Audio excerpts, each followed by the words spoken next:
Hoy vamos a ver, más que una clase, sería interesante que sea más como una charla, porque la idea es tener un poquito una versión más panorámica de las cosas. Posiblemente muchas de las cosas que digamos hoy son cosas que vemos todo el tiempo, solamente que estamos pensando un poquitito más profundamente que lo que pensamos cotidianamente, que es un poco la idea de esta charla, digamos. Vamos a ver, yo lo divido en tres temas generales. Lo más sociocultural, las piezas gráficas en audiovisual y después un breve apartado de recursos gráficos como tipografía, colores, técnicas, que les van a servir a la hora de hacer su sistema gráfico para sus producciones audiovisuales. En primer lugar, me gustaría hablar un poquito del contexto actual en el que estamos insertos, que ya lo había visto un sociólogo que se llama Simmel a principios del siglo XX, que habla de la hiperestimulación visual. En el principio del siglo XX no era lo que es ahora, pero el tipo ya empezaba a ver algo de lo que estamos viviendo hoy. Esta hiperestimulación visual, en parte, es producto de nuestras propias producciones. Digamos, yo vengo de gráfico, o sea, todo el universo actualmente, todo el universo urbano, digamos, de hoy en día está mediado por el diseño gráfico. O sea, ustedes salen a la calle, yo a veces mi mamá me pregunta, ¿para qué sirve el diseño gráfico? Le digo, vieja, mira, ¿ves eso? Es diseño gráfico, eso es diseño gráfico, eso es diseño gráfico. En una cuadra le nombro 50 diseñadores gráficos que trabajaron mal o bien, lo cual genera una exacerbación de la visualidad. Las épocas se pueden dividir en sentidos, y esta es una época donde el ojo es lo más importante. Antes no era así. Antes de la imprenta, por ejemplo, la cultura era oral, lo importante era la voz, cómo se transmitían las cosas, por gente que contaba las historias, los trovadores, que iban contando de ciudad en ciudad, o mismo los sacerdotes en las iglesias, los predicadores, iban de pueblo en pueblo contando las cosas. Bueno, ahora evidentemente el que rige es el ojo, y quizás como nunca antes en la historia. Buenos Aires es considerada una gran ciudad o ciudad global, pues es un término que se usa en la sociología. Son las ciudades que tienen más estimulación visual para el transeúnte, para el ser urbano, digamos. Solamente, es un dato creo que del año pasado o el anterior, en la ciudad hay 30.000 carteles en infracción. Imagínense la cantidad de carteles y cosas a las que estamos, en los que estamos inmersos, y dentro de la cual van a estar inmersas nuestras propias piezas. Entonces nosotros tenemos que ser conscientes de nuestro propio contexto para generar piezas que se despeguen y que logren captar la atención del transeúnte, del comitente, de la persona, del espectador, porque la competencia es cada vez mayor y el ojo termina atrofiado. Como habitantes de la gran ciudad, podríamos tomarlo también como una profesión de habitantes de la gran ciudad, donde se va generando una coraza y cierto hábitus de modos de obrar que nos atrofian el ojo y nos ponen una coraza ante un montón de estímulos. ¿Ven? Por ejemplo, acá vemos una foto de principios de siglo y la misma, pero ahora. Es imposible de abordar, es una esquina como un montón de lugares en nuestra ciudad y en otras ciudades grandes como las que ya mencioné, otra. Nos generamos un hábitus. El hábitus son como formas de obrar que estructurantes, o sea, nos lleva a ese ojo que está todo el tiempo yendo y viniendo, y que nuevamente lo tenemos naturalizado, pero no es natural. Dos generaciones, la generación del padre, de un tipo de unos hoy 70 años, y la generación del hijo, un tipo de unos 40, digamos. El padre veía que lo que era bueno para su vida era la estabilidad. Entonces, lo que se llama movilidad social ascendente era previsible. Entonces el tipo sabía que se ponía una panadería cuando tenía tantos años, pagaba la hipoteca a tantos años, cambiaba el auto tantos años, se jubilaba, tenía nietos y se moría. En cambio ahora, eso es aburridísimo. Es un garrón para nosotros. Yo me muero si estoy 30 años en un mismo lugar. Calculo que a todos le pasa lo mismo. Es más, a veces uno no puede sostener un trabajo ni 6 meses, que se aburre. Bueno, eso es lo que está bien hoy, digamos, la gente que se mueve también, el tema de los viajes, del turismo, de los intercambios, pero es un horizonte cierto que antes no era atractivo.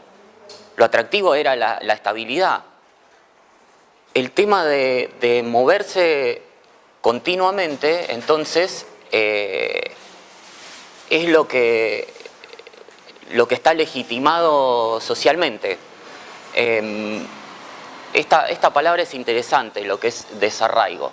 Desarraigo en realidad, si nos ponemos a pensar, tiene una connotación bastante negativa.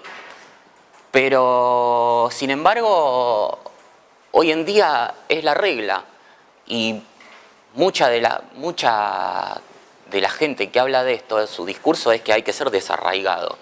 Bueno, esto es otro de las cosas que se pueden ver en la posmodernidad. Generan, si bien tiene que ver con el deseo, van generando una corrosión del carácter como dice Sennett, que es el sociólogo que mencioné hace unos minutos. Otra. Acá también hay una cuestión que tiene que ver con la constitución de los hogares y las familias. Hay cada vez más edificios, departamentos de monoambientes o de dos ambientes.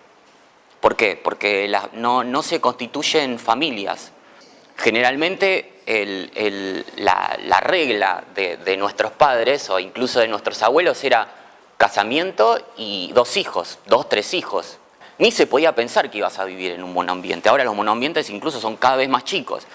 Acá hay un concepto que es bien clásico de la sociología, de otro sociólogo que murió el año pasado, que es Zygmunt Bauman, que habla de modernidad líquida.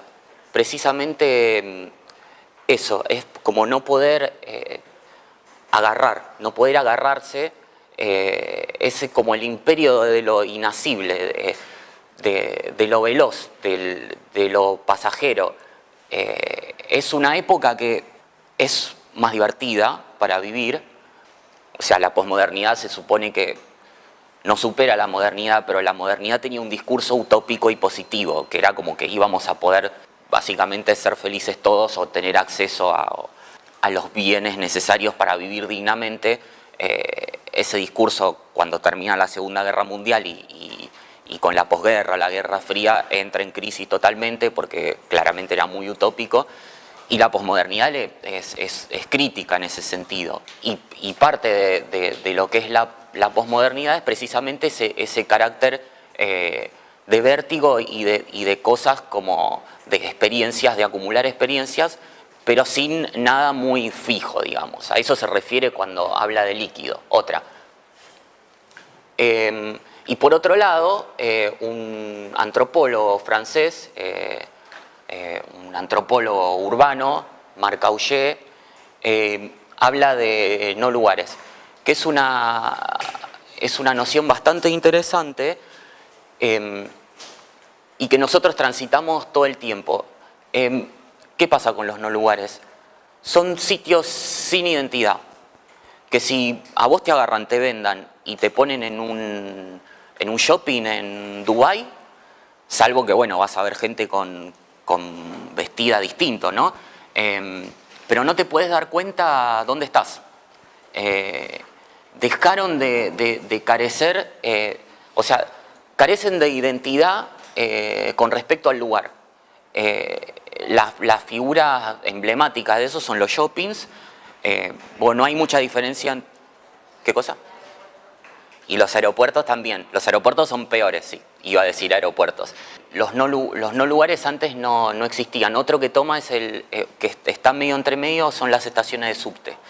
Que tienen ciertos rasgos de identidad, pero cada vez se van mutando más hacia lo genérico, digamos. Y después, bueno, tenemos eso, recontramediados por las nuevas tecnologías.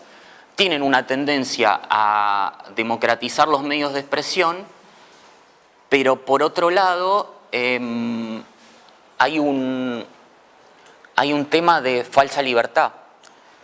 Nunca estuvimos tan vigilados como en este momento. Y acá hay un tema que es que todo esto termina desembocando en lo que se llama una actitud blasé. Hay tanto estímulo que termina generando indiferencia por sobreexcitación. Para mencionar también el tema de lo que es el amor.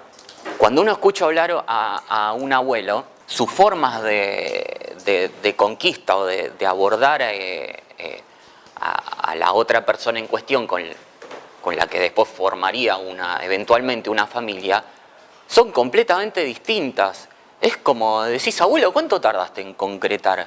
Y te cuentan unas historias de, no, yo la conocí en un kiosco, atendía el kiosco, estuve 6 meses yendo porque estaba enamorado, pero no le hablaba, me llevaba un caramelo y volvía. Y decís, ahora sos un alto ganso si haces eso. Y tenía otros recursos, pero digo, ahora la multiplicidad de herramientas hace que las cosas cambien un montón. Y después, bueno, también una cuestión de género. El que avanzaba era el abuelo. Y bueno, hoy, fácil, Tinder, Happen y chau. Digo, eso tal vez no lo tengamos tan naturalizado todavía, lo del Tinder y Happen, porque es demasiado nuevo. Pero en algún momento va a pasar que nada, las cosas pasan por ahí. Y fin, y es lo que existe. En principio, a mí me interesaba hablar un poco de esto que no tiene directamente que ver con lo que es una producción audiovisual o gráfica, pero sí para tener en cuenta que ese es nuestro contexto hoy y que en ese contexto nosotros somos actores activos que estamos generando un material que va a tener que salir a competir contra un montón de otras cosas, contra un universo visual y que va a tener que tratar de captar la atención de un ojo atrofiado con una actitud blasé de la que hablamos recién. Por eso me gusta como darle primero como un marco sociocultural como para tener una visión un poco más panorámica de lo que puede ser nuestra propia producción como diseñadores o futuros diseñadores. Lo que vamos a la segunda parte más breve, vamos a ver el tema de la estética en las piezas, que tiene mucho que ver con una cuestión de cada género. Traje como algunas que encontré en un sitio, una compilación de afiches de distintas películas. ¿De qué serían estas? Ahora, mi pregunta es, digo, después de todo lo que hablamos, ¿cómo miércoles esto capta la atención de las personas? Porque, ¿cómo vos lográs que alguien mire tu producto a través de, o se tiente con tu producción audiovisual a través de esto, si son todos iguales? Casos de censura en la prehistoria, o al menos en nuestra prehistoria, es lo mismo. Este es un afiche que en ciertos países era aceptado y en otros tenías que ponerle un vestido porque no podías mostrar el escote.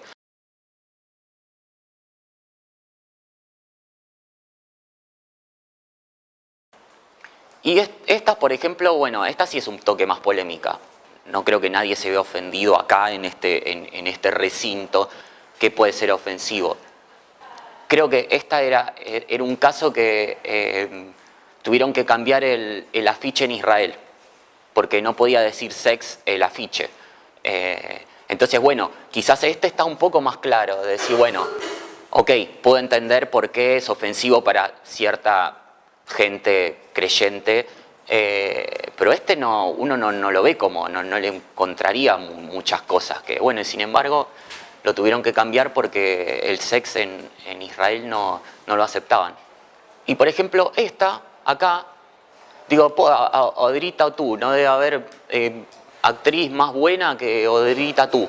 Está fumando y en Francia hay una ley que prohíbe las manifestaciones de como está prohibido fumar y no sé qué, le habrán borrado el cigarrillo o le habrán usado otra foto, pero bueno, lo que me gustaría ver es un poco los afiches que se salieron de la típica estructura de la foto y la palabra y fin, que es mucho de lo que estuvimos viendo. En estos dos no hay ningún tipo de fotografía. Y sin embargo, a cualquiera de los dos, uno lo recontra asocia con la peli y lo tiene en la cabeza, aunque no las haya visto o no sean de la época de uno. Bueno, aquel está considerado uno de los mejores afiches de toda la historia del cine. ¿Y qué tiene? La palabra y un dibujito. Y sin embargo todo el mundo lo conoce. Hay remeras, hay un montón de merchandising que surgió después, que a lo que voy es que no hace falta cargar de un montón de recursos para que un afiche sea bueno. Ahora, ya para terminar, los recursos con los que contamos para hacer nuestras piezas. Que esto en la carrera de imagen y sonido prácticamente no se ve, pero es lo que vemos en la carrera de diseño gráfico. Hay tipografías específicas para hacer los títulos abajo en el afiche. Esa alargada en mayúscula, hay tipografías específicas para eso. Y después hay tipografías también para texto. Estas cuatro, por ejemplo, son muy buenas tipografías para texto. Entonces, si ustedes tienen algún tríptico o algo donde van a escribir la sinopsis o eso, bueno, lo ideal es que recurran a tipografías que se lean mejor. Por ejemplo, yo uso más que nada la Crimson, que es la que más me gusta, pero si ponen en Google tipografía para texto van a salir un montón de tipografías. A lo que voy es que no da lo mismo el recurso tipográfico, incluso en textos chiquitos.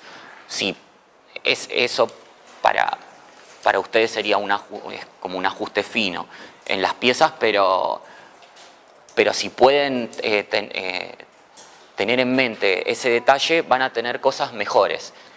Una de las cosas que hay que tener en cuenta, sobre todo cuando la producción audiovisual ya empieza a ser más comercial y los afiches salen a vía pública, es que no todas las tipografías son libres y gratuitas. Hay un sitio donde se bajan gratis de Google, que es Google Fonts. Google le compra la tipografía a los diseñadores y después la ofrece libremente. Si quieren buscar tipografía gratuita en algún momento, fíjense en sitios como Google Fonts, otra.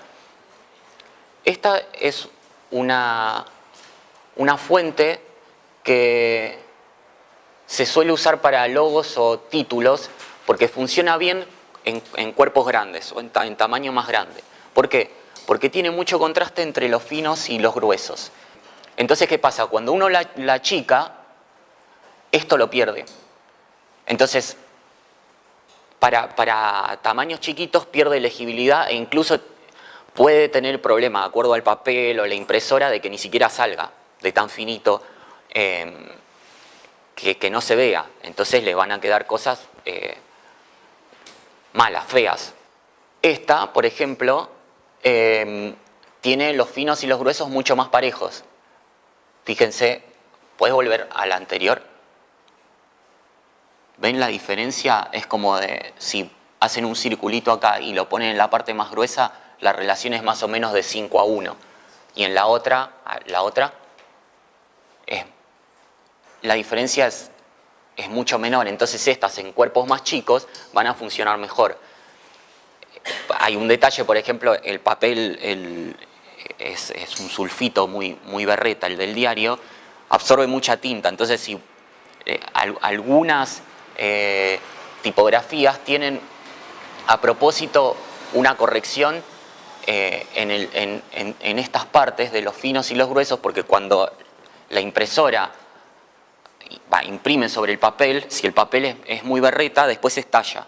Entonces está contemplado eso, que no se empaste, porque si vos te explota la tinta, también te va a quedar acá un manchón así. Entonces la suben un toque más para que se imprime después esto no quede invisible, digamos, porque la tinta explotó.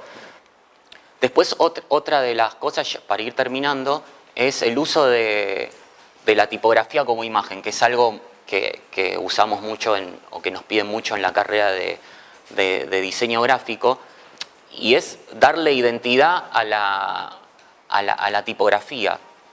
Por ejemplo, el cuatrimestre pasado unas chicas hicieron su afiche con una letra a mano porque su propuesta, su documental lo ameritaba, obviamente, y les quedó algo como con mucha identidad. Dicho sea de paso, ahora van a estar en el Bafisi porque las aceptaron. Entonces ellas sí salieron de lo que era la tipografía en la computadora y se mandaron con una mano y les quedó, la verdad, muy bien. Y lo último, tener en cuenta el tema de la convergencia de medios para generar un sistema que sea coherente en lo estético y en función del soporte. Porque otra de las cosas bien posmodernas es esto de la multiplataforma, que tiene ciertas lógicas que son distintas a cuando están en papel, pero nosotros nos tenemos que mover en esos dos mundos,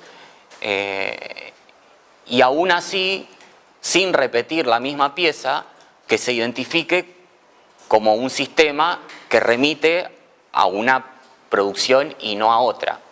A lo que voy es no hacer siempre lo mismo, ni hacer cosas tan distintas que parezcan de 2 películas o 3 películas, 3 producciones distintas. Y la última,